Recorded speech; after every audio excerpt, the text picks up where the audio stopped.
ಅವಧಿಗೆ ಸದಸ್ಯರಾದರೂ ವಾಸಿಸಲು ಸ್ವಂತ ನಿವೇಶನ ಮನೆಯಿಲ್ಲದೆ ಇಂದಿಗೂ ಸಾಮಾನ್ಯ ಕೂಲಿಯಂತೆ ಕಾಯಕ ಮಾಡುತ್ತಲೇ ಜೀವನ ನಡೆಸುತ್ತಿರುವ ವ್ಯಕ್ತಿಯೊಬ್ಬರಿದ್ದಾರೆ ಎಂದರೆ ನೀವು ನಂಬುತ್ತೀರಾ? ಆ ವ್ಯಕ್ತಿಯೇ ಪರಿಶಿಷ್ಟ ಜಾತಿಗೆ ಸೇರಿರುವ ಸಣ್ಣಯ್ಯ. ಇಂದಿಗೂ ಸ್ವಂತ ಮನೆ ಇಲ್ಲದೆ ಕೆಆರ್ಪೇಟೆ ಪಟ್ಟಣದ ಅಂಬೇಡ್ಕರ್ ನಗರದ ಗುಡಿಸಿಲಿನಲ್ಲಿ ಜೀವನ ನಡೆಸುತ್ತಿದ್ದಾರೆ.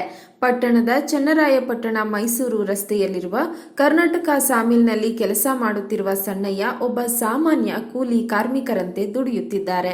ಸಣ್ಣಪ್ಪರ, ಏನು ನೀವು 3 ಸಲ ಕೌನ್ಸಿಲರ್ ಆಗಿದ್ದೀರಿ ಪುರಸಭೆಗೆ, ಇವತ್ತು ಕಷ್ಟಪಟ್ಟು ದುಡಿತಾ ಇದ್ರಿ, ಏನು ಸಮಾಚಾರ ಏನು? ಸ್ವಾಮಿ, ನಾನು ಕಷ್ಟಪಟ್ಟು ದುಡಿತಾ ಇದ್ದೀನಿ. ನನಗೆ ಯಾವ ಸವಲತ್ತು ಗೌರ್ಮೆಂಟ್ ಕೊಡಲಿಲ್ಲ. ನನ್ನ ಕಷ್ಟ ನೋಡಿ ಸವಲತ್ತು ಮಾಡಿಕೊಡ್ಬೇಕು ಅಂತ ಕೇಳ್ಕೊತಾ ಇದ್ದೆ. ಅಲ್ಲ, ನೀವು ಒಂದಲ್ಲ ಎರಡಲ್ಲ 3 ಸಲ ಕೆಆರ್ಪೇಟೆ ಪುರಸಭೆಗೆ ಕೌನ್ಸಿಲರ್ ಆಗಿದ್ರಿ. ಆಗಿದ್ದೆ. ಏನು ನಿಮಗೆ ನಿವೇಶನ ಅದು ಏನು ಕೊಟ್ಟಿಲ್ವಾ ಸರ್ಕಾರ? ಏನು ಕೊಟ್ಟಿಲ್ಲ. ಏನಂತ ಹೇಳ್ತೀರಿ? ನಮ್ಮ MLA ಸಾಹೇಬ್ರಿಗೆ ಏನಂತ ಕೇಳ್ಕೊತೀರಿ? ಸ್ವಾಮಿ, ನನಗೆ ಕಷ್ಟಪಟ್ಟು ದುಡಿತಾ ಇದ್ದೀನಿ, ಇರೋಕ್ಕೆ ವಾಸವಿಲ್ಲ, ಮನೆ ಇಲ್ಲ, ನಮಗೆ ಕೊಡಿಸ್ಕೊಡ್ಬೇಕು ಅಂತ ತಮ್ಮನ್ನೇ ಕೇಳ್ಕೊತಾ ಇದ್ದೀನಿ. ದುಡಿಮೆ ಮಾಡಿದರೆ ತುತ್ತಿನ ಚೀಲಕ್ಕೆ ಆಹಾರ, ಇಲ್ಲದಿದ್ದರೆ ಹಸಿವಿನಿಂದ ಬಳಲಬೇಕಾದ ದಯನೀಯ ಸ್ಥಿತಿಯಲ್ಲಿ ಸಣ್ಣಯ್ಯ ಇದ್ದಾರೆ. 600 ರೂಪಾಯಿ ವೃದ್ಧಾಪ್ಯ ವೇತನ ಹಾಗೂ ಕೂಲಿ ಮಾಡಿ ಬರುವ ಅಲ್ಪ ಸ್ವಲ್ಪ ಹಣದಿಂದ ಬದುಕಿನ ಬಂಡಿಯನ್ನ ನಡೆಸುತ್ತಿರುವ ಸಣ್ಣಯ್ಯ ಸರ್ಕಾರದಿಂದ ಏನಾದರೂ ಸಹಾಯ ದೊರೆಯಬಹುದೇ ಎಂಬ ಆಶಾ ಭಾವನೆಯಲ್ಲಿಯೇ ದಿನ ಕಳೆಯುತ್ತಿದ್ದಾರೆ. ಕರ್ನಾಟಕ ಸಾಮಿಲ್ ಮಾಲೀಕ ಉಮ್ಮರ್ ಬೇಗ್ ಮಾತನಾಡಿ, ಸಣ್ಣಯ್ಯ ಒಬ್ಬರು ಸಚ್ಚಾರಿತ್ಯ ಹೊಂದಿರುವ ಸಜ್ಜನ ವ್ಯಕ್ತಿಯಾಗಿದ್ದಾರೆ. ಪತ್ನಿಯನ್ನು ಕಳೆದುಕೊಂಡು ಏಕಾಂಗಿಯಾಗಿ ಜೀವನ ನಡೆಸುತ್ತಿರುವ ಸಣ್ಣಯ್ಯ ಸರ್ಕಾರದ ಸಹಾಯಕ್ಕಾಗಿ ಎದುರು ನೋಡುತ್ತಿದ್ದಾರೆ. ಕ್ಷೇತ್ರದ ಶಾಸಕ ಜಿಲ್ಲಾ ಉಸ್ತುವಾರಿ ಸಚಿವ ಡಾಕ್ಟರ್ ನಾರಾಯಣಗೌಡ ಅವರು ಸಣ್ಣಯ್ಯ ಅವರಿಗೆ ಸ್ವಂತ ಸೂರು ಹೊಂದಲು ಸಹಾಯಕವಾಗುವಂತೆ ಪುರಸಭೆಯ ವತಿಯಿಂದ ನಿವೇಶನ ಕೊಡಿಸಿ ಮನೆ ನಿರ್ಮಿಸಿಕೊಡುವ ಮೂಲಕ ಆಸರೆಯಾಗಬೇಕು ಎಂದು ಮನವಿ ಮಾಡಿದರು. ಸಣ್ಣಪ್ಪನವರು ನಮ್ಮ ಟೌನ್ನ ಮುನ್ಸಿಪಾಲ್ಟಿಗೆ 3 ಸರಿ ಸದಸ್ಯರಾಗಿ ಇವತ್ತು ಅವರು ಶ್ರಮದಿಂದ ಜೀವನ ಮಾಡ್ತಾ ಇದ್ದಾರೆ. ಅವರು ದಿನನಿತ್ಯ ಹೊಟ್ಟೆಪಾಡಿಗೋಸ್ಕರ ಏನೋ ಶ್ರಮ ಮಾಡಿ ಕೂಲಿ ಮಾಡಿ ಜೀವನ ಮಾಡ್ತಾ ಇದ್ದಾರೆ. ಈ ಥರ ಪ್ರಾಮಾಣಿಕರು ಅಲ್ಲಿ ನಡೆಯುವಂಥವ್ರನ್ನ ನಮ್ಮ ಸರ್ಕಾರದಿಂದ ಒಳ್ಳೆಯ ಸವಲತ್ತು ಮಾಡಿಕೊಡ್ಬೇಕು. ಅವ್ರ ಕಷ್ಟ ಸುಖಕ್ಕೆ ಭಾಗಿಯಾಗಬೇಕು, ಅವ್ರಿಗೇನಾರ ಸೌಕರ್ಯ ಮಾಡಿ ಕೊಡಿಸ್ಬೇಕು ಅನ್ನೋದನ್ನು ನಾನು ವಿನಂತಿ ಮಾಡ್ಕೊತಾ ಇದ್ದೀನಿ. ನಿಮ್ಮ ಹೆಸರು? ನನ್ನ ಹೆಸರು ಉಮ್ಮರ್ ಬೇಗ್ ಅಂತ. ಶ್ರಮಜೀವಿಯಾಗಿ ದುಡಿಮೆಯನ್ನೇ ನಂಬಿಕೊಂಡು ಜೀವನ ನಡೆಸುತ್ತಿರುವ ಸಣ್ಣಯ್ಯ ಅವರ ಬದುಕಿಗೆ ಕಾಯಕಲ್ಪ ನೀಡಬೇಕು ಎನ್ನುವುದು ಪಟ್ಟಣದ ಜನತೆಯ ಆಶಯವೂ ಆಗಿದೆ. ಮಂಡ್ಯ ಜಿಲ್ಲಾ ಕೇಂದ್ರದಲ್ಲಿರುವ ಸರ್ಕಾರಿ ವೈದ್ಯಕೀಯ ಕಾಲೇಜಿನಲ್ಲಿ ಪ್ರತಿಷ್ಠಿತ ಹೊಂಬಾಳೆ ಸಮೂಹದ ಆರ್ಥಿಕ ನೆರವಿನಿಂದ ಸ್ಥಾಪನೆ ಮಾಡಲಾಗಿರುವ 20 ಹಾಸಿಗೆಗಳ ಅತ್ಯಾಧುನಿಕ ಐಸಿಯು ಘಟಕವನ್ನು ರಾಜ್ಯ ಕೋವಿಡ್ ಕಾರ್ಯಪಡೆ ಅಧ್ಯಕ್ಷರೂ ಆದ ಉಪಮುಖ್ಯಮಂತ್ರಿ ಡಾಕ್ಟರ್ ಸಿಎನ್ ಅಶ್ವಥ್ ನಾರಾಯಣ ಗುರುವಾರ ಉದ್ಘಾಟನೆ ನೆರವೇರಿಸಿದರು.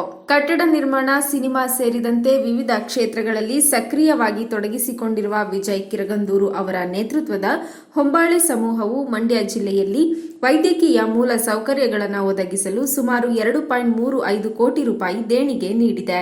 ಪಾಂಡವಪುರ ಆಸ್ಪತ್ರೆಯ ಆಕ್ಸಿಜನ್ ಘಟಕಕ್ಕೆ ಭೂಮಿ ಪೂಜೆ ನೆರವೇರಿಸಲಾಗಿದೆ. ಕೆಆರ್ಪೇಟೆ ಆಸ್ಪತ್ರೆಯಲ್ಲಿ ಈಗಾಗಲೇ ಯಂತ್ರಗಳನ್ನು ಅಳವಡಿಸಲಾಗುತ್ತಿದ್ದು 15 ದಿನಗಳಲ್ಲಿ ಕಾಮಗಾರಿ ಪೂರ್ಣವಾಗಲಿದೆ. 2 ಆಮ್ಲಜನಕ ಘಟಕಗಳು ನಿಮಿಷಕ್ಕೆ 500 ಲೀಟರ್ ಆಮ್ಲಜನಕ ಉತ್ಪಾದಿಸಿ ಪೂರೈಕೆ ಮಾಡುವ ಸಾಮರ್ಥ್ಯ ಹೊಂದಿವೆ.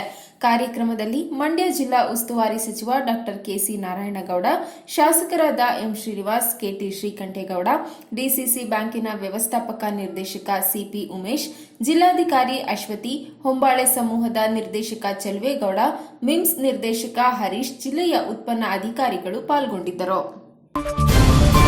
ಮಕ್ಕಳ ಮೇಲೆ ಕೋವಿಡ್ 3ನೇ ಅಲೆಯ ಸಂಭಾವ್ಯ ಪರಿಣಾಮ ನಿಯಂತ್ರಣದ ನಿಟ್ಟಿನಲ್ಲಿ ಸೋಂಕಿನಿಂದ ಮಕ್ಕಳ ರಕ್ಷಣೆ, ಮುನ್ನೆಚ್ಚರಿಕೆ, ಜಾಗೃತಿ, ಪ್ರತ್ಯೇಕ ಕೋವಿಡ್ ವಾರ್ಡ್ಗಳ ಸಿದ್ಧತೆ, ಪಾಲಕರಿಗೆ ವ್ಯವಸ್ಥೆ ಕುರಿತಂತೆ ಶಿಶು ಅಭಿವೃದ್ಧಿ ಅಧಿಕಾರಿಗಳು ಕ್ಷೇತ್ರ ಮಟ್ಟಕ್ಕಿಳಿದು ಕಾರ್ಯನಿರ್ವಹಿಸುವಂತೆ ಮಹಿಳಾ ಮತ್ತು ಮಕ್ಕಳ ಅಭಿವೃದ್ಧಿ, ವಿಕಲಚೇತನರ ಹಾಗೂ ಹಿರಿಯ ನಾಗರಿಕರ ಸಬಲೀಕರಣ ಇಲಾಖೆ ಸಚಿವೆ ಶಶಿಕಲಾ ಜೊಲ್ಲೆ ಅವರು ತಿಳಿಸಿದರು. ಜಿಲ್ಲಾ ಪಂಚಾಯತ್ನ ಕಾವೇರಿ ಸಭಾಂಗಣದಲ್ಲಿ ಜಿಲ್ಲೆಯಲ್ಲಿ ಕೊರೋನಾ ಸಂಭಾವ್ಯ 3ನೇ ಅಲೆಯಿಂದ ಮಕ್ಕಳ ರಕ್ಷಣೆ ಹಾಗೂ ಆರೈಕೆಗೆ ಕೈಗೊಳ್ಳಬೇಕಾದ ಮುಂಜಾಗ್ರತಾ ಕ್ರಮಗಳ ಕುರಿತು ಜನಪ್ರತಿನಿಧಿಗಳು ಹಾಗೂ ಅಧಿಕಾರಿಗಳೊಂದಿಗೆ ಸಭೆ ನಡೆಸಿದ ಅವರು 3ನೇ ಅಲೆ ಎದುರಿಸಲು ಜಿಲ್ಲಾಡಳಿತ ಮತ್ತು ಆರೋಗ್ಯ ಇಲಾಖೆ ಕೈಗೊಂಡಿರುವ ಕ್ರಮಗಳ ಕುರಿತಂತೆ ಮೆಚ್ಚುಗೆ ವ್ಯಕ್ತಪಡಿಸಿದರು. ಎರಡನೇದಾಗಿ 3ನೇ ಅಲೆ ಬಂದಾಗ ಮಕ್ಕಳಿಗೆ ಒಂದು ಸ್ವಲ್ಪ ಪರಿಣಾಮ ಆಗುತ್ತದೆ ಅಂತಕ್ಕಂಥ ತಜ್ಞರ ಅಭಿಪ್ರಾಯದಂತೆ ಈಗಾಗಲೇ ನಮ್ಮ ಇಲಾಖೆ ಮತ್ತು ಆರೋಗ್ಯ ಇಲಾಖೆಯಿಂದ ನಾವು ತಯಾರಿಗಳನ್ನು ಮಾಡ್ಕೋತಾ ಇದ್ದೀವಿ. ನಮ್ಮ ಇಲಾಖೆಯಿಂದ ಪ್ರತಿಯೊಂದು ತಾಲೂಕಿಗೆ ಕೋವಿಡ್ ಕೇರ್ ಸೆಂಟ್ರ್ ಮಕ್ಕಳದ್ದು ಸಪ್ರೇಟಾಗಿ ಮಾಡಿ ಅವ್ರ ಜೊತೆಗೆ ಅವ್ರ ತಾಯಿ ನಿಲ್ಲುವಂಥ ವ್ಯವಸ್ಥೆ. ಅದೇ ರೀತಿ ಆರೋಗ್ಯ ಇಲಾಖೆಯಿಂದ ಸುಮಾರು ಮಿಮ್ಸ್ ಮತ್ತು ಜಿಲ್ಲಾಡಳಿತ ತಾಲೂಕಾ ಆಸ್ಪತ್ರೆಗಳು, ಸಮುದಾಯ ಆರೋಗ್ಯ ಕೇಂದ್ರಗಳು ಎಲ್ಲ ಕಡೆಗಳಲ್ಲೂ ಕೂಡ ಮಕ್ಕಳಿಗೆ ಬೇಕಾಗಿರುವಂತಹ ಎಲ್ಲ ಬೆಡ್ಗಳ ವ್ಯವಸ್ಥೆ ತಯಾರಿ ನಡೀತಾ ಇದೆ. NICU, PICU ಮತ್ತು ಅವ್ರಿಗೆ ಬೇಕಾಗಿರುವಂಥ ವೆಂಟಿಲೇಟರ್ಸು ಎಲ್ಲನೂ ಕೂಡ ತಯಾರಿ ನಡೀತಾ ಇದೆ. ವಿಶೇಷವಾಗಿ 151 ಜನ ಈ ಜಿಲ್ಲೆಯಲ್ಲಿ ತೀವ್ರ ಅಪೌಷ್ಟಿಕ ಕೋವಿಡ್ ಜೊತೆಗೆ ಇತರ ಗಂಭೀರ ಕಾಯಿಲೆ ಪೀಡಿತ ಮಕ್ಕಳನ್ನ ಹೋಮ್ ಐಸೋಲೇಷನ್ ಬದಲು ಕೋವಿಡ್ ಮಕ್ಕಳ ವಾರ್ಡ್ಗಳಲ್ಲಿ ಚಿಕಿತ್ಸೆ ನೀಡುವಂತೆ ಸಲಹೆ ನೀಡಿದರು. ಈ ಸಂದರ್ಭದಲ್ಲಿ ಅಪೌಷ್ಟಿಕತೆಯಿಂದ ಬಳಲುತ್ತಿರುವ ಮಕ್ಕಳಿಗೆ ಪೋಷಕಾಂಶ ಆಹಾರ ಕಿಟ್ಗಳನ್ನು ವಿತರಿಸಲಾಯಿತು ಹಾಗೂ ಮಂಗಳಮುಖಿಯರಿಗೆ ಆಹಾರ ಕಿಟ್ ಅನ್ನು ವಿತರಿಸಲಾಯಿತು. ಸಭೆಯಲ್ಲಿ ಜಿಲ್ಲಾ ಉಸ್ತುವಾರಿ ಸಚಿವ KC ನಾರಾಯಣಗೌಡ, ಶಾಸಕರಾದ ಶ್ರೀನಿವಾಸ್, ವಿಧಾನ ಪರಿಷತ್ ಸದಸ್ಯರಾದ KT ಶ್ರೀಕಂಠೇಗೌಡ, ಮಹಿಳಾ ಮತ್ತು ಮಕ್ಕಳ ಕಲ್ಯಾಣ ಇಲಾಖೆಯ ನಿರ್ದೇಶಕಿ ಅನುರಾಧ, ಜಿಲ್ಲಾಧಿಕಾರಿ S ಅಶ್ವತಿ, ಜಿಲ್ಲಾ ಪಂಚಾಯತ್ CEO ದಿವ್ಯಾಪ್ರಭು, ವಿಕಲಚೇತನರ ಇಲಾಖೆಯ ನಿರ್ದೇಶಕರಾದ ಮುನಿರಾಜು, ಅಪರ ಜಿಲ್ಲಾಧಿಕಾರಿ ಶೈಲಜಾ, ಜಿಲ್ಲಾ ಆರೋಗ್ಯಾಧಿಕಾರಿ ಡಾ ಧನಂಜಯ, ಉಪವಿಭಾಗಾಧಿಕಾರಿಗಳಾದ ಶಿವಾನಂದಮೂರ್ತಿ, ಐಶ್ವರ್ಯ ಹಾಗೂ ಮತ್ತಿತರರು ಉಪಸ್ಥಿತರಿದ್ದರು. ಮಂಡ್ಯ ಮನ್ಮೂಲ್ ಹಾಲು ನೀರು ಕಲಬೆರಕೆ ಪ್ರಕರಣವನ್ನ ಸರ್ಕಾರ CBI ತನಿಖೆಗೆ ಒಪ್ಪಿಸುವಂತೆ ಆಗ್ರಹಿಸಿ ರೈತ ಸಂಘದ ಮುಖಂಡರುಗಳು ನಾಗಮಂಗಲದಲ್ಲಿ ಪ್ರತಿಭಟನೆ ನಡೆಸಿದರು.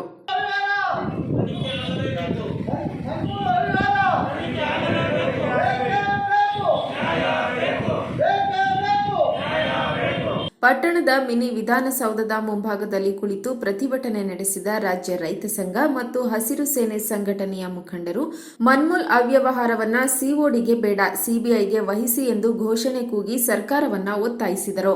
ಈ ವೇಳೆ ಮಾತನಾಡಿದ ರೈತ ಮುಖಂಡ ಹರಳಕೆರೆ ಗೋಪಾಲಕೃಷ್ಣ, ಹಾಲು ನೀರು ಪ್ರಕರಣವನ್ನ CBIಗೆ ವಹಿಸಿ ತಪ್ಪಿತಸ್ಥರಿಗೆ ಶಿಕ್ಷೆಯಾಗುವಂತೆ ನೋಡಿಕೊಳ್ಳದಿದ್ದರೆ ರೈತ ಸಂಘ ಬೀದಿಗಿಳಿದು ಹೋರಾಟ ಮಾಡುತ್ತದೆ ಎಂದು ಎಚ್ಚರಿಕೆ ನೀಡಿದರು. ಈ ರಾಜ್ಯದಲ್ಲಿ ಆಗ್ತಾ ಇರ್ತಕ್ಕಂಥ ಅನ್ಯಾಯ, ಮನ್ಮೂಲ್ ಏನು ರೈತ ಹಾಲು ಕರೆದು ಕಳಿಸ್ತಾನೆ, ಅವರು ಟ್ಯಾಂಕಲ್ಲಿ ಕೆಲವು ಕಳ್ತನ ಮೂಲಕ ನೀರನ್ನು ಬೆರೆಸಿ ಇವತ್ತು ರೈತರಿಗೆ ಸರ್ಕಾರ ಲಾಸ್ ಆಗಿದೆ ಅಂಟು ರೈತರು ಕೂಡ ಕೊಡೋಂಥ ಸಬ್ಸಿಡಿನೂ ಕೊಡದಲ್ಲೇ ಇವತ್ತು ಅನ್ಯಾಯ ಆಗ್ತಾ ಇದೆ. ಇವತ್ತು ಮಂಡ್ಯ ಜಿಲ್ಲೆಯಲ್ಲಿ COD ತನಿಖೆ ಕೊಡಬಾರ್ದು, CBIಗೆ ಒಪ್ಪಿಸಿ ಅಂಥವ್ರನ್ನ ಕ್ರಮಬದ್ಧವಾಗಿ ಅವ್ರನ್ನ ಜೈಲಿಗೆ ಹಚ್ಚುವಂಥ ಕೆಲಸ ಮಾಡಬೇಕು ಅಂತ ಇವತ್ತು ರೈತ ಸಂಘ ಹೋರಾಟ ಮಾಡ್ತಾ ಇದೆ. ಏನಾರ ಇದನ್ನು ಮಾಡಲಿಲ್ಲ ಅಂದರೆ ರೈತ ಸಂಘ ಮುಂದಿನ ದಿನಗಳಲ್ಲಿ ಹೋರಾಟ ಹಮ್ಮಿಕೊಳ್ಳುತ್ತದೆ. ಪ್ರತಿಭಟನೆಯಲ್ಲಿ ಪಾಲ್ಗೊಂಡು ಮಾತನಾಡಿದ ರೈತ ಮುಖಂಡ ದಡಗ ಸತೀಶ್, ದೇಶದಲ್ಲಿದ್ದ ಬೆಲೆ ಏರಿಕೆಯಿಂದ ರೈತರು ಸಂಕಷ್ಟದಲ್ಲಿದ್ದಾರೆ. ಕೃಷಿ ಚಟುವಟಿಕೆಯ ಅಗತ್ಯ ದಿನಬಳಕೆಯ ವಸ್ತುಗಳು ದುಬಾರಿಯಾಗಿದ್ದು ರೈತರಿಗೆ ಸಬ್ಸಿಡಿ ದರದಲ್ಲಿ ಡೀಸೆಲ್ ವಿತರಣೆ ಮಾಡುವಂತೆ ಸರ್ಕಾರಕ್ಕೆ ಒತ್ತಾಯ ಮಾಡಿದರು. ಹಾಗೂ ಈ ಒಂದು ಕೋವಿಡ್ ಸಂದರ್ಭದಲ್ಲಿ ರೈತರಿಗೆ ವ್ಯವಸಾಯ ಸೇವಾ ಸಹಕಾರ ಸಂಘದಲ್ಲಿ ತಗೊಂಡಿರತಕ್ಕಂಥ ಸಾಲವನ್ನು ಅವಧಿಯನ್ನು ಮುಂದೂಡಿ 1 ವರ್ಷದವರೆಗೆ ಸಾಲವನ್ನು ಮುಂದೂಡಬೇಕು ಅಂತ ನಾವು ರೈತ ಸಂಘ ಆಗ್ರಹಪಡಿಸುತ್ತದೆ ಮತ್ತು ರೈತರಿಗೆ ಕೂಡಲೇ ಹೊಸ ಸಾಲ ಕೊಡಬೇಕು ಅಂತ ಆಗ್ರಹಪಡಿಸ್ತೀವಿ. ಆಮೇಲೆ ಈ ಒಂದು ಡೀಸೆಲ್ ಮತ್ತು ಪೆಟ್ರೋಲ್ ಏನು ಹೆಚ್ಚಳ ಆಗ್ತಾ ಇದೆ, ಈ ಒಂದು ವ್ಯವಸಾಯದ ಮೇಲೆ ತುಂಬ ಒಂದು ಅಡ್ಡ ಪರಿಣಾಮ ಬೀರ್ತಾ ಇದೆ. ಆದ್ದರಿಂದ ರೈತರುಗಳನ್ನ ಗುರುತಿಸಿ ಸಬ್ಸಿಡಿ ದರದಲ್ಲಿ ರೈತರಿಗೆ ಡೀಸೆಲ್ನ ಕೊಡುವಂಥ ಒಂದು ವ್ಯವಸ್ಥೆನ ಸರ್ಕಾರ ಜಾರಿಗೆ ತರಬೇಕು ಅಂತ ನಾವು ಈ ಮೂಲಕ ಒತ್ತಾಯ ಪಡಿಸ್ತಾ ಇದ್ದೀವಿ. ಈ ವೇಳೆ ಮುಖಂಡರಾದ ರಂಗೇಗೌಡ, ತಮ್ಮಣ್ಣಗೌಡ, ಸಂತೋಷ್ ಮುಂತಾದವರಿದ್ದರು. ಕೆಆರ್ಪೇಟೆ ತಾಲೂಕಿನಲ್ಲಿ ಇಂದು ಜರುಗಿರುವ ಅಪ್ರಾಪ್ತ ಬಾಲಕಿಯ ವಿವಾಹದ ಕುರಿತು ಕಿಕ್ಕೇರಿ ಪೊಲೀಸರು ದೂರು ದಾಖಲಿಸಲು ಮೀನಾಮೇಷ ಎಣಿಸುತ್ತಿರುವ ಬಗ್ಗೆ ಸಚಿವೆ ಶಶಿಕಲಾ ಜೊಲ್ಲೆ ಅವರ ಗಮನ ಸೆಳೆದಾಗ ಸ್ಥಳದಲ್ಲಿದ್ದ SP ಡಾ ಎಂ ಅಶ್ವಿನಿ ಅವರಿಗೆ ಸೂಕ್ತ ಕ್ರಮ ಕೈಗೊಳ್ಳಲು ನಿರ್ದೇಶನ ಮಾಡಿದರು. ಅಹೋರಾತ್ರಿ ಅಪ್ರಾಪ್ತೆಯ ವಿವಾಹ ಅಟ್ಟಾಡಿಸಿದ ಪೊಲೀಸರು ಶೀರ್ಷಿಕೆಯಲ್ಲಿ ನಮ್ಮ ಕಾವೇರಿ ಟಿವಿ ವರದಿ ಪ್ರಸಾರ ಮಾಡಿತ್ತು. ವರದಿ ಬಗ್ಗೆ ಪ್ರಸ್ತಾಪಿಸಿದಾಗ ಅಗತ್ಯ ಕ್ರಮ ಕೈಗೊಳ್ಳುವ ಭರವಸೆ ನೀಡಿದರು. ಎರಡನೇದು ಇನ್ನೂ ಕೂಡ ಬಾಲ್ಯ ವಿವಾಹಗಳು ನಿನ್ನೆ ಕೂಡ ಒಂದಾಗಿತ್ತು ಅಂಥೇಳಿ ಮಾಧ್ಯಮದಿಂದ ಈಗ ನಮಗೆ ಗೊತ್ತಾಗ್ತಾ ಇದೆ. ಆ ರೀತಿ ಏನಾದರೂ ತಮಗೆ, ಯಾಕಂದರೆ ಬಾಲ್ಯ ವಿವಾಹಗಳು ನಮಗೆ ಮಾಹಿತಿಗಳು ಬಂದಾಗ, ಅಂದರೆ ನಡೀತಾ ಇದೆ ಅಂತಕ್ಕಂಥ ಮಾಹಿತಿ ಬಂದಾಗ ನಮ್ಮವ್ರು ಹೋಗಿ ಅಲ್ಲಿ ತಡೆಗಟ್ಟುವಂಥದ್ದು. ಪೊಲೀಸ್ ಆಪರೇಟ್ ಮಾಡಿದ್ದಾರೆ, ತಪ್ಪಿಸಿದ್ದಾರೆ ಕೊನೆಗೆ ಕಂಪ್ಲೇಂಟ್ ಆಗಿದೆ. ಈ ತಂದೆನೂ ಕೂಡ ಸ್ವತಃ ಅವರೇ ಕಂಪ್ಲೇಂಟ್ ಕೊಟ್ಟಿದ್ದಾರೆ. ಇಲ್ಲಿವರೆಗೂ ಕಂಪ್ಲೇಂಟ್ ಲ್ಯಾಂಡ್ ಮಾಡ್ತಾ ಇಲ್ಲ. ಇವಾಗ KR ಪೇಟೆಯಲ್ಲಿದ್ದಾರೆ, ಹಾಲಿ KR ಪೇಟೆಯಲ್ಲಿದ್ದಾರೆ. ನಿನ್ನೆ ತಪ್ಪಿಸ್ಕೊಂಡು ಅಲ್ಲಿ ಹೋಗಿದ್ರೆ KR ಪೇಟೆ ಪೊಲೀಸ್ ಸ್ಟೇಷನ್ ಅಲ್ಲಿ ಹಾಲಿ ಇದ್ದಾರೆ. ಜಿಲ್ಲೆಯಲ್ಲಿ ಅಪ್ರಾಪ್ತ ಅವಿವಾಹಿತರ ವಿವಾಹಗಳ ಸಂಖ್ಯೆ ದಿನೇ ದಿನೇ ಹೆಚ್ಚುತ್ತಿದೆ. ಬಹುತೇಕ ಪ್ರಕರಣಗಳು ಪ್ರಭಾವಗಳಿಗೆ ಒಳಗಾಗಿ ದೂರು ದಾಖಲಾಗುತ್ತಿಲ್ಲ ಎಂದು ಪತ್ರಕರ್ತರು ಗಮನ ಸೆಳೆದರು. ಕೋವಿಡ್-19 ಎರಡನೇ ಅಲೆಯ ಭೀಕರತೆ ಹಾಗೂ ಸಾವು ನೋವುಗಳನ್ನು ಅರಿತ ಸಾರ್ವಜನಿಕರು ಇಂದು ಲಸಿಕೆ ಪಡೆಯಲು ನೂಕು ನುಗ್ಗಲಿನಲ್ಲಿ ಮುಂದೆ ಬರುತ್ತಿದ್ದಾರೆ ಎಂದು ಶಾಸಕ ಡಾಕ್ಟರ್ ಕೆ ಅನ್ನದಾನಿ ಅಭಿಪ್ರಾಯಪಟ್ಟರು. ಮಳವಳ್ಳಿ ತಾಲೂಕಿನ ಬೆಳಕವಾಡಿ ಮತ್ತು ಬಿಜಿಪುರ ಗ್ರಾಮದಲ್ಲಿ ವೈದ್ಯರ ನಡೆ ಹಳ್ಳಿ ಕಡೆ ಕಾರ್ಯಕ್ರಮದಡಿಯಲ್ಲಿ 18 ಮತ್ತು 45 ವರ್ಷ ಮೇಲ್ಪಟ್ಟವರಿಗೆ ಕೋವಿಡ್-19 ಲಸಿಕೆ ಅಭಿಯಾನಕ್ಕೆ ಚಾಲನೆ ನೀಡಿ ಮಾತನಾಡಿದ ಶಾಸಕರು, ನಮ್ಮ ತಾಲೂಕಿನಲ್ಲಿ ಲಸಿಕೆಗೆ ಅಭಾವ ಬಾರದ ರೀತಿಯಲ್ಲಿ ಕರ್ನಾಟಕ ಸರ್ಕಾರ ಹಾಗೂ ಮಾನ್ಯ ಮುಖ್ಯಮಂತ್ರಿಗಳು ಸಹಕರಿಸಬೇಕು ಎಂದು ರಾಜ್ಯ ಸರ್ಕಾರಕ್ಕೆ ಮನವಿ ಮಾಡಿದರು. ಕೋವಿಡ್ ನಿರ್ವಹಣೆಯಲ್ಲಿ ನಮ್ಮ ತಾಲೂಕು ಆಡಳಿತ, ಆರೋಗ್ಯ ಇಲಾಖೆ, ಆಶಾ ಕಾರ್ಯಕರ್ತರು ಸೇರಿದಂತೆ ಇತರ ಸಿಬ್ಬಂದಿಗಳು ಉತ್ತಮ ರೀತಿಯಲ್ಲಿ ಕರ್ತವ್ಯ ನಿರ್ವಹಿಸುತ್ತಿದ್ದಾರೆ. ಆ ನಿಟ್ಟಿನಲ್ಲಿ ಇಂದು ಮಳವಳ್ಳಿಯಲ್ಲಿ ಪಾಸಿಟಿವ್ ಕೇಸ್ ಇಳಿಮುಖವಾಗುತ್ತಿದೆ ಎಂದರು.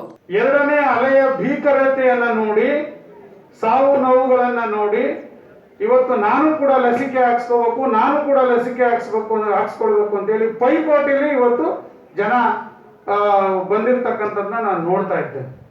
ಇವತ್ತು ಮಳವಳ್ಳಿ ಪಟ್ಟಣದಲ್ಲಿ ಬಹಳ ದಿನಗಳಿಂದ ನಾವು ಲಸಿಕೆ ಕಾರ್ಯಕ್ರಮವನ್ನು ಪ್ರಾರಂಭ ಮಾಡಿದ್ದೀವಿ.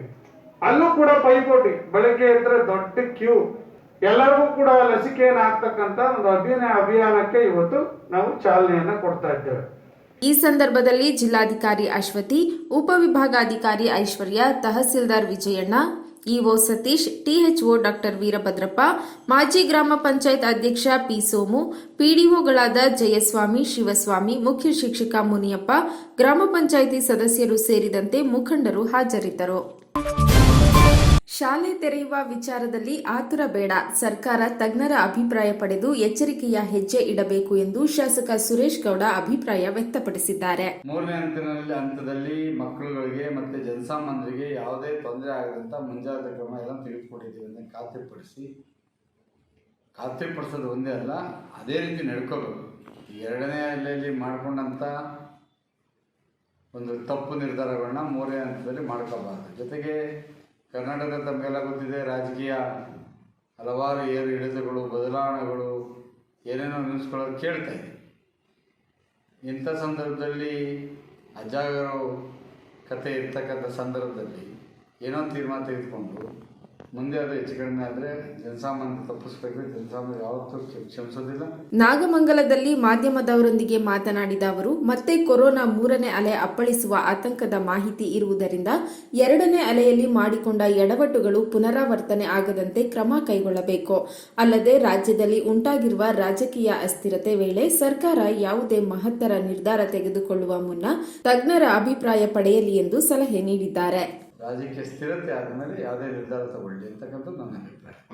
ತಗೊಳ್ಳಿ ಅದನ್ನು ನೋಡಿ, ನಮಗೆ ಸರಿಯಾಗಿ ಗೊತ್ತಿರಲ್ಲ, ತಜ್ಞರ ಅಭಿಪ್ರಾಯ ತಗೋಬೇಕು. ತಜ್ಞರ ಅಭಿಪ್ರಾಯದ ಮೇಲೆಗೆ ಯಾವುದೇ ಆದರೂ ಸೂಚನೆಗಳು, ಸಲಹೆಗಳನ್ನ, ತೀರ್ಮಾನಗಳನ್ನ ತೆಗೆದುಕೊಳ್ಬೇಕಾಗ್ತದೆ. ಈಗ ನಮ್ಮ ಅಭಿಪ್ರಾಯ ಎಲ್ಲ ಅದಲ್ಲ, ಯಾವೊಬ್ಬರು ಸಾರ್ವಜನಿಕರ ಥರ ಅಭಿಪ್ರಾಯ ಕೊಡ್ಬೋದು, ನಾವು ತಜ್ಞರಲ್ಲ.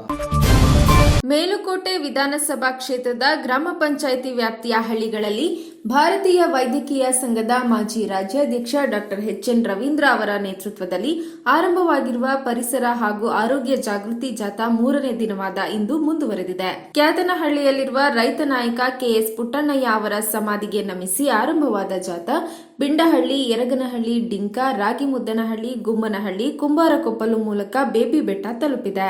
ಗ್ರಾಮದ ಜನರಲ್ಲಿ ಆರೋಗ್ಯ ಮತ್ತು ಪರಿಸರ ಜಾಗೃತಿ ಮೂಡಿಸುವ ಹಲವು ಕಾರ್ಯಕ್ರಮಗಳು ಈ ವೇಳೆ ನಡೆಯುತ್ತಿವೆ. ಆಮೇಲೆ ಹೇಳೋದು ಕರೋನಾ ಬಂದು ಕರೆಕ್ಟು. ಕರೋನಾ ಬಂದರೆ ಸತ್ತಿತ್ತು. ಕರೋನಾ ಬಂದಮೇಲೆ ನಿನ್ಗೆ ಉಸಿರಾಟದ ತೊಂದರೆ ಶುರುವಾಯಿತು. ಉಸಿರಾಟಕ್ಕೆ ನಿನ್ಗೆ ಆಕ್ಸಿಜನ್ ಬೇಕು. ಆಕ್ಸಿಜನ್ ಸರಿಯಾಗಿ ಸಿಕ್ಕಿದ್ದಿದ್ರೆ ಬದುಕತ್ತಿದ್ರು ಅನ್ನೋದು ರೀಸನ್. ಆದರೆ ಆಕ್ಸಿಜನ್ ಸಿಗಲಿಲ್ಲ ಅಂತಂದ್ಬಿಟ್ಟೆ ಹಿಂಗೆ ಸತ್ತೋಯ್ತಾರೆ ಅಂತ ಅನ್ನೋದಾದರೆ, ನಾವು ಆಕ್ಸಿಜನ್ ಸಿಗೋಕ್ಕೆ ಯಾವುದು ಇಂಪಾರ್ಟೆಂಟ್?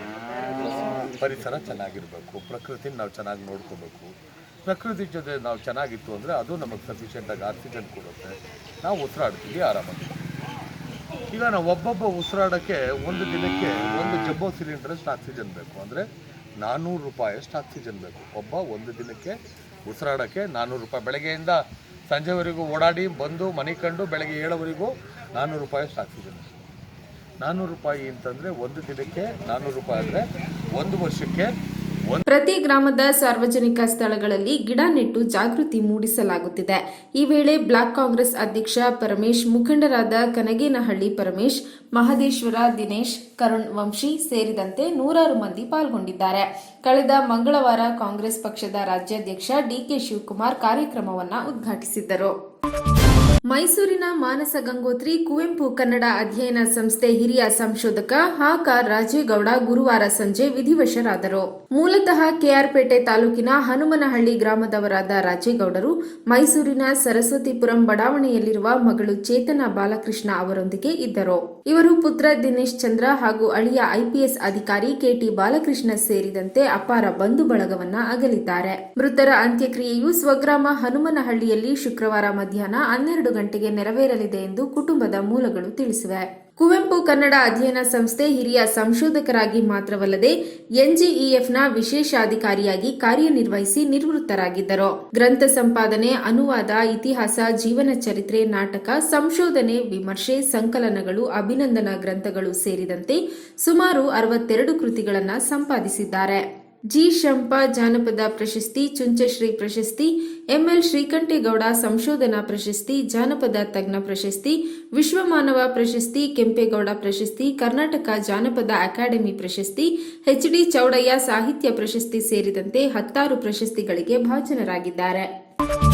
ಕೋವಿಡ್ನಿಂದ ದಂಪತಿ ಮೃತಪಟ್ಟು ನವಜಾತ ಶಿಶು ತಬ್ಬಲಿಯಾದ ಪ್ರಕರಣಕ್ಕೆ ಸಂಬಂಧಿಸಿದಂತೆ ಸರ್ಕಾರ ಹಾಗೂ ಮಹಿಳಾ ಮತ್ತು ಮಕ್ಕಳ ಅಭಿವೃದ್ಧಿ ಇಲಾಖೆ ವತಿಯಿಂದ ಅಗತ್ಯ ಪರಿಹಾರ ಹಾಗೂ ಆರೈಕೆಗೆ ಕ್ರಮ ಕೈಗೊಳ್ಳಲಾಗುತ್ತಿದೆ ಎಂದು ಮಹಿಳಾ ಮತ್ತು ಮಕ್ಕಳ ಅಭಿವೃದ್ಧಿ ಇಲಾಖೆ ಸಚಿವೆ ಶಶಿಕಲಾ ಜೊಲ್ಲೆ ಭರವಸೆ ನೀಡಿದರು.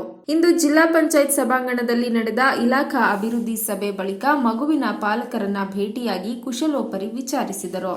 ಮಗು ಎತ್ತಿ ವಾತ್ಸಲ್ಯ ತೋರಿದ ಸಚಿವರು ತೂಕ, ಆರೋಗ್ಯ ಮತ್ತು ಪಾಲನೆ ಬಗ್ಗೆ ತಿಳಿದ ಅವರು ಅಂಗನವಾಡಿ ಮೇಲ್ವಿಚಾರಕರಿಗೆ ನಿಗಾ ವಹಿಸುವಂತೆ ಸೂಚಿಸಿದರು. ಈ ವೇಳೆ ಜಿಲ್ಲಾಧಿಕಾರಿ ಅಶ್ವತಿ, ಜಿಲ್ಲಾ ಪಂಚಾಯಿತಿ ಸಿಇಒ ದಿವ್ಯಾಪ್ರಭು, ಉಪನಿರ್ದೇಶಕ ರಾಜಮೂರ್ತಿ ಹಾಗೂ ಮಗುವಿನ ಪಾಲನೆ ಮಾಡುತ್ತಿರುವ ದೊಡ್ಡಮ್ಮ, ಸೋದರ ಮಾವ ಮಂಜು ಹಾಗೂ ಅಂಗನವಾಡಿ ಮೇಲ್ವಿಚಾರಕಿ ಹಾಜರಿದ್ದರು.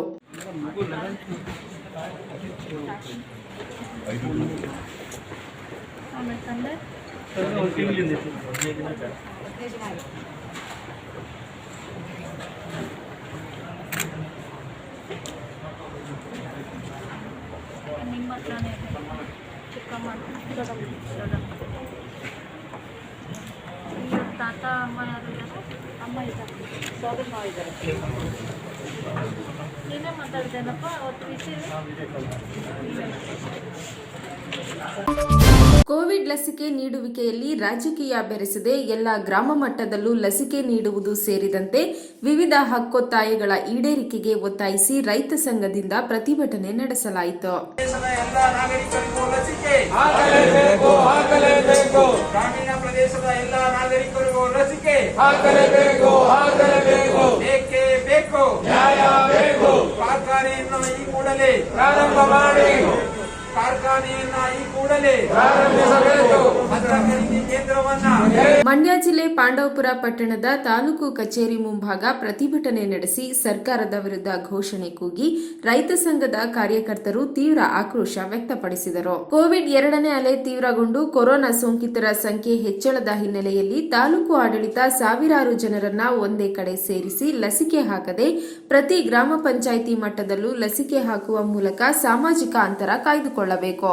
ಕೋವಿಡ್ 2ನೇ ಅಲೆ ತೀವ್ರಗೊಂಡು ಕೊರೋನಾ ಸೋಂಕಿತರ ಸಂಖ್ಯೆ ಹೆಚ್ಚಳದ ಹಿನ್ನೆಲೆಯಲ್ಲಿ ತಾಲೂಕು ಆಡಳಿತ ಸಾವಿರಾರು ಜನರನ್ನ ಒಂದೇ ಕಡೆ ಸೇರಿಸಿ ಲಸಿಕೆ ಹಾಕದೆ ಪ್ರತಿ ಗ್ರಾಮ ಪಂಚಾಯಿತಿ ಮಟ್ಟದಲ್ಲೂ ಲಸಿಕೆ ಹಾಕುವ ಮೂಲಕ ಸಾಮಾಜಿಕ ಅಂತರ ಕಾಯ್ದುಕೊಳ್ಳಬೇಕು.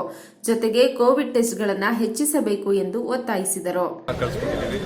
ಏನಿವತ್ತು ರೈತ ಸಹಜವಾಗಿ ಎದುರಿಸ್ತಕ್ಕಂಥ ಸಮಸ್ಯೆಗಳನ್ನ, ಆಗಿನ ಕೋವಿಡ್ನಿಂದ ದುಷ್ಪರಿಣಾಮ ಉಂಟಾಗಿರ್ತಕ್ಕಂಥ ದುಷ್ಪರಿಣಾಮಗಳನ್ನ ಬೆಳಕು ಚೆಲ್ಲಲಿಕ್ಕೆ ಮತ್ತು ಸರ್ಕಾರ ಯಾವ ರೀತಿ ರೈತನ ನೆರವಿಗೆ ಧಾವಿಸಬೇಕು ಅಂತೇಳಿ ಸರ್ಕಾರವನ್ನು ಹೆಚ್ಚಿಸುವಂಥ ಕೆಲಸವನ್ನು ಇವತ್ತಿನ ದಿನ ಮಾಡಿದ್ದೀವಿ.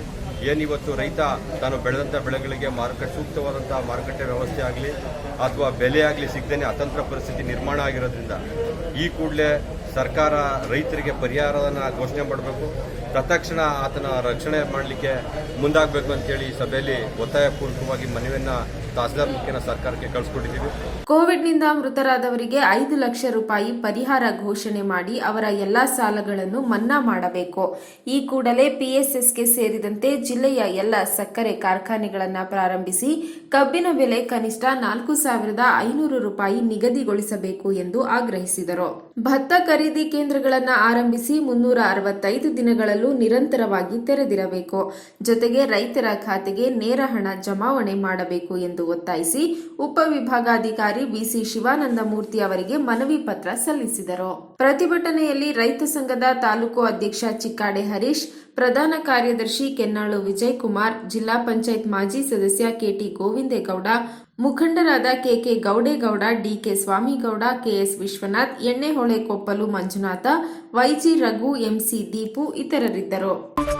ಕಳೆದ 3 ದಿನಗಳಿಂದ ಜಿಲ್ಲಾ ತಂಬಾಕು ನಿಯಂತ್ರಣ ಕೋಶದ ನೇತೃತ್ವದಲ್ಲಿ ನಡೆಯುತ್ತಿರುವ ಕೋಟ್ಪಾ ದಾಳಿ ಇಂದು ಮದ್ದೂರು ಮಳವಳ್ಳಿ ತಾಲೂಕಿನಲ್ಲಿ ನಡೆಯಿತು. ತಂಬಾಕು ಉತ್ಪನ್ನ ಬಳಕೆಯಲ್ಲಿ ತೊಡಗಿದ್ದವರಿಗೆ ಸೆಕ್ಷನ್ 4 ಅಡಿಯಲ್ಲಿ 8 ಪ್ರಕರಣ ದಾಖಲಿಸಿ 750 ರೂಪಾಯಿ, ಸೆಕ್ಷನ್ 6B ಅಡಿಯಲ್ಲಿ 1 ಪ್ರಕರಣ ದಾಖಲಿಸಿ 200 ಸೇರಿದಂತೆ 950 ರೂಪಾಯಿ ದಂಡ ವಸೂಲಿ ಮಾಡಿದ್ದಾರೆ. ಕಾರ್ಯಾಚರಣೆಯಲ್ಲಿ ಜಿಲ್ಲಾ ಸಲಹೆಗಾರ ತಿಮ್ಮರಾಜು, ಸಾಮಾಜಿಕ ಕಾರ್ಯಕರ್ತ ಮೋಹನ್ ಕುಮಾರ್ ಭಾಗವಹಿಸಿದ್ದರು.